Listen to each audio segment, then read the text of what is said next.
May kwento ako. Isa akong lalaki. Dati ang girlfriend ko, sobrang pabebe niya. Pasweet, malambing, nagbe-baby talk, ang cute-cute. Kumbaga, ganun yung love language niya sa akin. At gustong gusto ko naman talaga na pa-baby para lagi ko siyang bine-baby-baby. Pero, pagkatapos ng ilang buwan, nag-iba na siya ngayon. Ay! Ganun talaga, change is coming. Napakatoyoin niya na.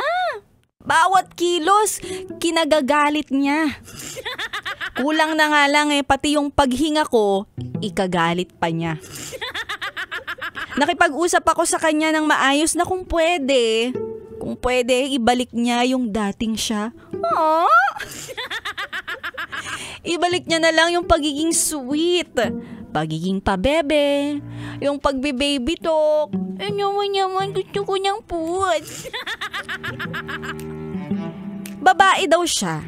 Kailangan niya daw na intindihin at tanggapin na lahat ng babae ay napakatuyoin. Why?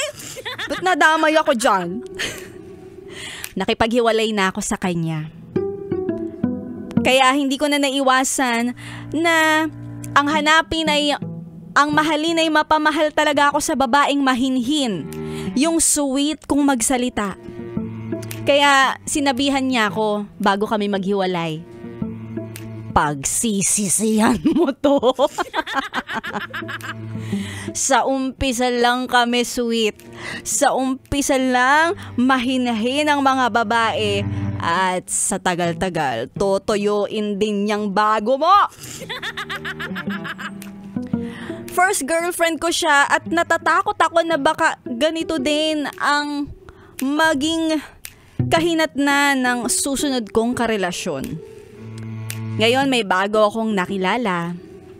Ewan ko kung toyoin din to. Totoo ba na lahat ng babae ay may toyo?